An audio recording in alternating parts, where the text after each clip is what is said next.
Terus ada yang ditanyakan pertama apa? Mengenai teknisnya Pak dari kita Ya, teknis apa yang ditanyakan teknis? pendaftarannya dulu mulai. Mulai pendaftaran. Iya, Jadi iya. pendaftaran yang dari awal masyarakat itu harus melalui yang kebanyakan dulu ya, melalui RT RW dulu. Oh, dari itu. Ya, dari RT RW dulu, terus kemudian melengkapi persyaratan yang diminta oleh KUA. Di antaranya ada fotokopi KK KTP, ya. Terus kemudian akte kelahiran sekarang diwajibkan punya akte kelahiran. Terus ya khusus untuk yang perempuan harus ada TT, suntik TT itu. Yang belum pernah menikah loh ya. Oh, Itu ada suntik TT dan lain sebagainya. Ya, kelengkapan untuk yang lain itu pendukung aja. Foto kayak juga seperti itu kan persyaratan juga. Kemudian kalau sudah lengkap, biasanya kita sudah menerima berkas lengkap itu dari kelurahan juga. Kelurahan kan membuatkan surat pengantar untuk menikah. Ya, dibuat untuk menikah. Nah, kemudian dibawa ke sini. Nah, dibawa ke sini kita cek berkas. Kalau ada kekurangan, ya kita kembalikan suruh melengkapi. Ya, melengkapi dalam arti gini, sekarang itu kan untuk ejaan nama dan lain sebagainya itu kan sekarang itu kan sangat-sangat penting sekali. Urusan spasi aja di masalah, titik, koma, masalah. Nah, ketika ada ejaan nama yang tidak sama di data yang didaftarkan ke KUA, ada akte kelahiran, KK, KTP, sama yang pengantar dari kelurahan itu, ya kan kita tanyakan sama yang bersangkutan, kok ada nama yang berbeda seperti ini? Ya kita harus kita sarankan untuk sesuai dengan akte kelahiran. Jadi kalau memang dibetulkan, dan tapi dengan kita menyuruh seperti itu memang sekarang untuk kepengurusan di instansi manapun kayaknya cepat, artinya nggak sampai kemudian nunggu kayak misalkan orangnya buat KK pun Kota Malang malah informasinya 3 hari selesai ya, 3 hari selesai.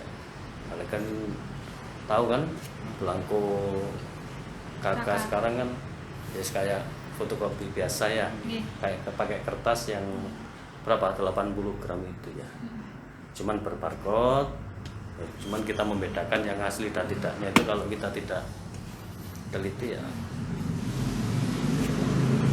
ya sudah itu. Kemudian daftar ke sini ya sama dengan undang-undang yang sampean pelajari di kelas ya. Ketika ada mantannya itu dari pelaksanaannya kurang dari 10 hari hitungan, maka harus melalui kecamatan dulu, dispensasi kecamatan. Dan jangan lupa kemudian kalau mantannya yang laki-laki ataupun yang perempuan itu dari luar kecamatan, luar wilayah, maka harus ditambah dengan pengantar dari wilayah. kemana? Wilayahnya. Pengantarnya kemana? Ke kecamatan. Bukan, ke KUA.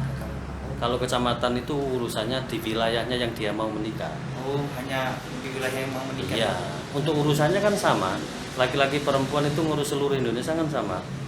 Oh, Artinya ke sama itu artinya untuk alurnya itu loh. Kan sama juga harus ada pengantar dari kelurahan sana ya.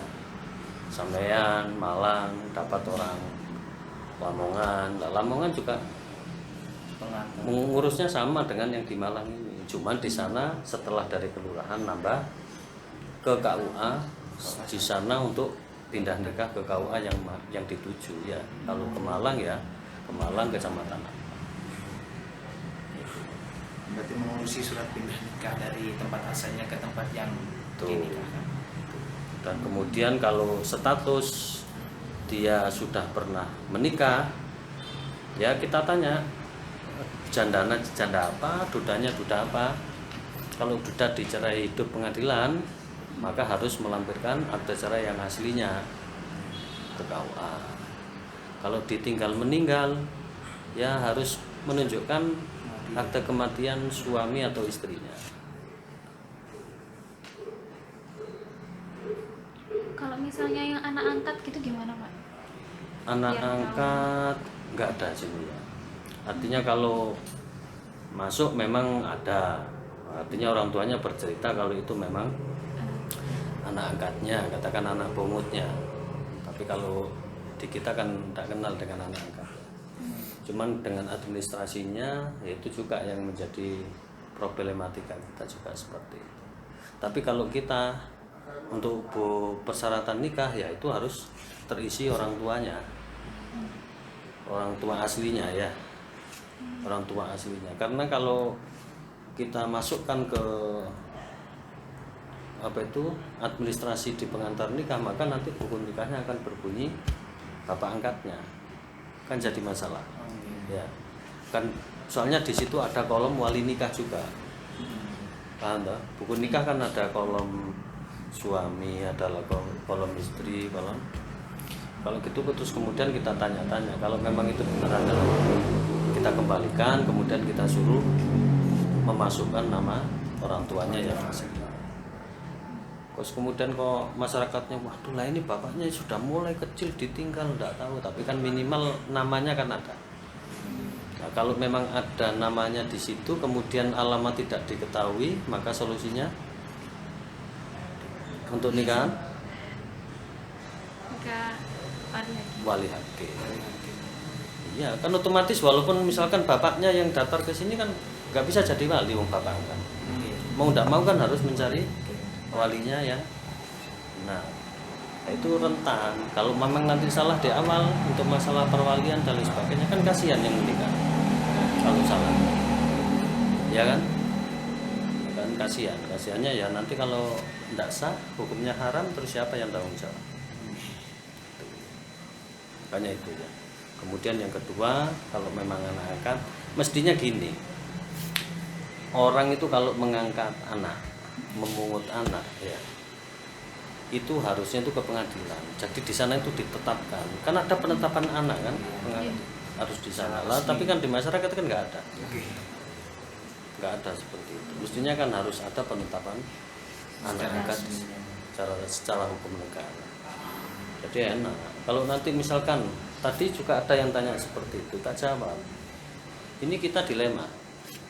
Buku nikah misalkan berbunyi yang bapak angkat itu misalkan ya.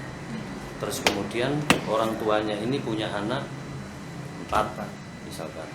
5 satunya anak angkat. Sama-sama dimasukkan di akte kelahiran. Nah, yang jadi masalah kenapa? Ketika terjadi hukum waris. Paham?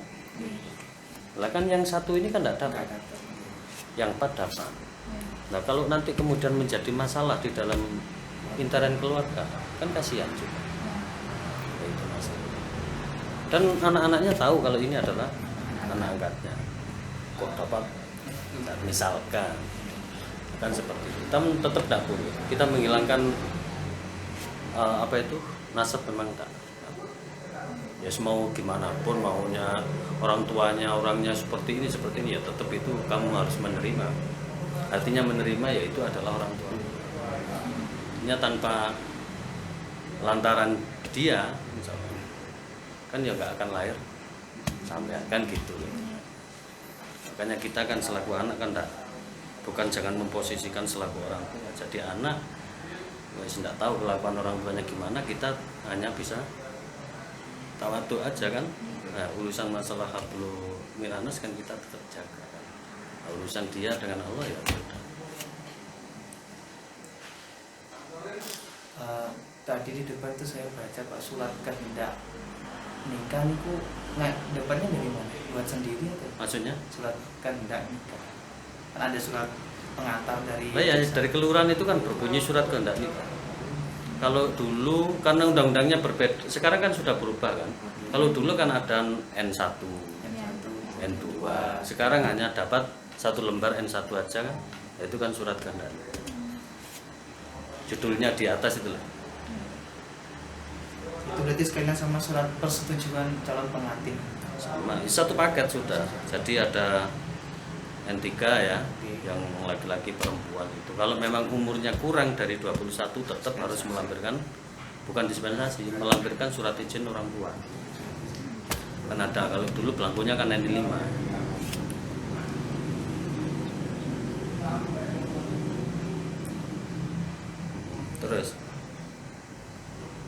semisal kayak nikah paksa gitu gimana? Kalau nikah paksa itu urusan keluarga, kita tidak tahu. Artinya walaupun dipaksa terus kemudian ke sini kok mantainya datang, calon mantainya datang, bapaknya yang memaksa juga datang, mau tanda tangan terus mau bilang apa? Kalau paksa kan urusannya kan mestinya kan sudah diselesaikan. Dan kita tidak tahu dengan paksaan. Artinya kan kita hanya modal. Ya, kalau memang bapak walinya setuju ya tanda tangan. Kalau mau tanda tangan berarti kan, lah kalau anaknya mau tanda tangan berarti kan setuju mau dinikahi walaupun dipaksa. Dalam artinya dipaksa. Tapi kita tidak kenal. Itu sudah ranahnya ranah internnya keluarga ya. Yuk. Kalau yang nikahnya udah sampai 3 kali tapi nikah cerai gitu. Nikah cerai itu nikah cerai itu berarti kan talak. Kalau yang 1 2 talak sih. Iya. Berarti talak yang bisa masih dirujuk itu talak 1 2. Kemudian yang 3 tidak bisa kecuali sudah dinikah oleh orang. Sama seperti itu. Jadi kalau ditanya pernahkah ya? Kalau di sini kok belum tahu. Ya tidak tahu kalau di KUA yang lain. Kalau sini kok masih belum tahu. Artinya dengan Allah memberikan jatah 3, ya 2 itu kan ya sebenarnya kan sudah harusnya mestinya kan cara berhati-hati untuk berumah tangga kan lebih dari pertama ketika sudah terjadi cerai. Kemudian boleh dirujuk, kan dia harus berpikir, oh salah saya kemarin itu. Kemudian rujuk berumah tangga lagi, terjadi lagi. Itu masih ditoleransi, ditolerir sama Allah. Silahkan.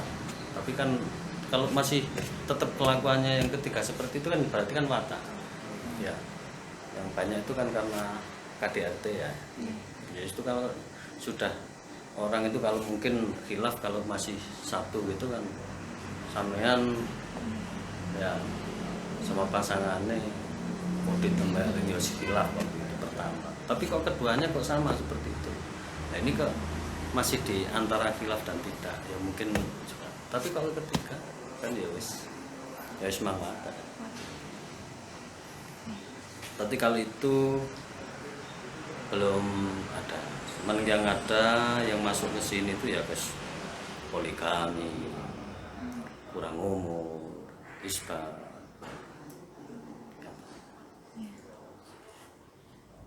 Ya seandainya ada kan kita tetap menanyakan. Kalau misalkan ada sama yang bersangkutan kita tanyakan. Ini pernikahan zaman yang keberapa? Misalkan ini sudah mau rujuk yang ketiga Pak. Nah, kita kan kita perlu tahu. Zaman pernah di di istri sama orang, dinikah sama orang, belum pernah Pak. Nah ini perlu kita. Ya sudah nggak boleh berarti. Tapi kalau ya sudah Pak, cuman suami saya yang menikahi saya sudah meninggal, artinya ya berarti kan sudah pernah. Monggo. Terus kalau di sini itu sudah pernah ada kejadian Pak sesama jenis itu belum ada. nggak ada. Keadaan di TV-TV itu kan banyak sudah. Bukan banyak, artinya sampel itu jangan kemudian disimpulkan bahwa itu banyak yang masuk di kawasan. Kasus itu kan hanya terjadi kapan itu kan di Jawa Tengah, gitu ya. Dan kemudian tadi sudah saya jelaskan, artinya ketika orang mau menikah, kenapa sih di Islam itu orang itu harus dilihat dulu, ta'arufan dulu, kemudian lihat dulu gimana sejarah keluarganya.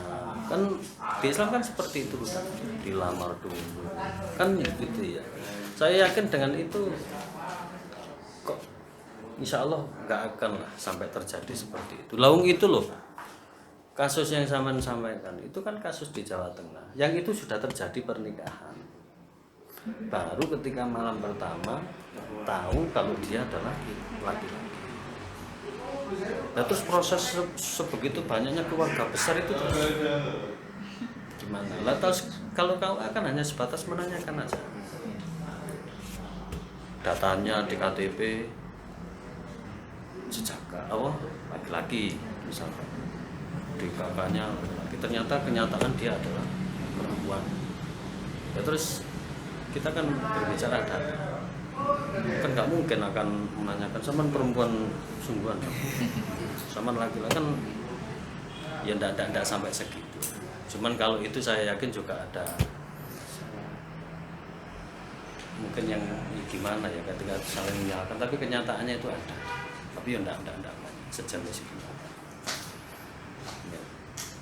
Ya, seandainya itu terjadi kemudian sudah daftar ke KUA ketahuan sebelumnya ya saya yakin sudah ditolak dari awal. Kok sudah terjadi seperti itu, akhirnya solusinya apa ya, dibawa ke pengadilan, difasad pernikahan, dirusak ya, digagal. Terus data-data yang di KUA-nya itu dihapus apa ya, otomatis dikembalikan. Cuman kalau untuk itu kan sudah urusannya kan sudah pidana, bukan perdata lagi kan. Artinya kalau keluarga besarnya merasa tertipu, terus kemudian si calon sing perempuannya merasa tertipu, berarti kan sudah bukan urusan perdata, kan bukan dari awal. Terus kemudian yang jadi masalah, kok bisa seperti itu maunya itu apa? Kan gitu loh. Sampai ada, tapi ada juga gitu yang terjadi itu.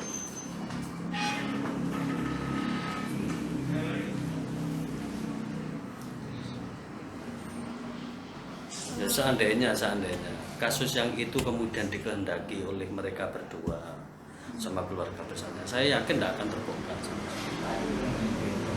Iya toh? Ya kan memang karena ketidaktahuan sama-sama kan.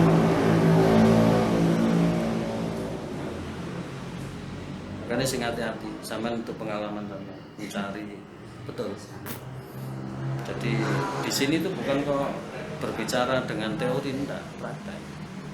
Katakan orang daftar ke sini 3 bulan, datang lagi sudah mau mengajukan perceraian. Padahal dia hitungan secara logika 5 tahun pacaran, 7 tahun pacaran, terus dapat apa? Malah orang yang kenalannya 1 bulan, 2 minggu, dia sampai sekarang anaknya banyak. Ini kan artinya kan tidak bisa ditangin dulu. Waduh, aku ini biar sejombloan, ini sudah kenal sudah lama Pak ini. Artinya lama itu kan berarti mereka itu yakin bahwa wis tahu dengan watak masing-masing. Wis koyo-koyo ini membangun rumah tangga itu aku ngerti kamu itu seperti apa kamu kan gitu kan. Tapi kenyataannya dan ternyata kan enggak sama. Rumah tangga itu enggak sama dengan orang yang kenal dengan jauh.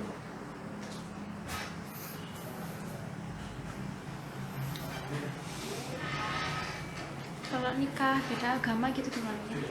Ono aturannya. Ono kan ada itu artis kayak yang nikahnya malah ke luar negeri jadinya. Itu kan contoh. Nih. Contoh artinya bahwa contoh itu bahwa di Indonesia itu memang tidak tercatat. Ya, artinya contoh itu kan dicatat di Belanda toh. Gak punya surat nikah Indonesia. Indonesia mau milih kamu pilih agamanya. Kalau mau Nasrani ya Nasrani semua baru bisa dapat hukum. Kalau Islam semua dapat. Tapi kalau satunya Islam satunya nggak cuman secara syariat. Ya pernikahan itu kan ya juga haram. Ya kan? Orang menikah aja satunya keluar dari Islam kan secara otomatis cerai lah. Nggak usah ditalak pun juga sudah. Jadi di Indonesia nggak dianggap tuh. Ya kau aja nggak ada aturan. Nggak ada aturannya. Kalau mau Islam semua. Kalau mau Kristen semua. Hindu itu semua. Baru jelas. Yes. Kalau misalkan akadnya di luar KUA itu berarti udah ada persetujuan sama penghulunya gitu di sini. Bukan persetujuan, permintaan masyarakatnya. Artinya sekarang negara sudah memberikan keleluasaan. Kalau mau menikah di rumah nanti bayar 600.000. Tapi kalau masyarakatnya datang di KUA sini gratis. Ya, kalau misalkan minta di rumah mau tidak mau kan penghulunya kan ya harus datang. Cuman dia kan bayar dulu ke negara kan 600. Bukan ada persetujuan sama anu ya di rumah ya enggak ya, pokoknya syaratnya ke sini datang minta di rumah ya kita kasih tahu kalau di rumah bayarnya 600. Kalau di kawah Untuk misalnya yang mengakadkan itu penghulunya itu di jadwal apa gimana? maksudnya otomatis karena kalau di jadwal itu karena kan melihat volume calon mantannya. Kalau misalkan satu hari ada 10, kalau tidak dijadwal terus mau gimana? Artinya di jadwal itu ya nanti jam 7-nya kita bagi penghulunya, kalau ada 3 berarti jam 7-nya 3, jam 8-nya 3, jam 9 kan gitu. Kalau nggak ada jam ya masyarakatnya malah yang repot. Sudah siap jam 7 pagi ternyata penghulunya mau bisanya datangnya jam 11 siang. Kok nggak nangis mana? Cukup?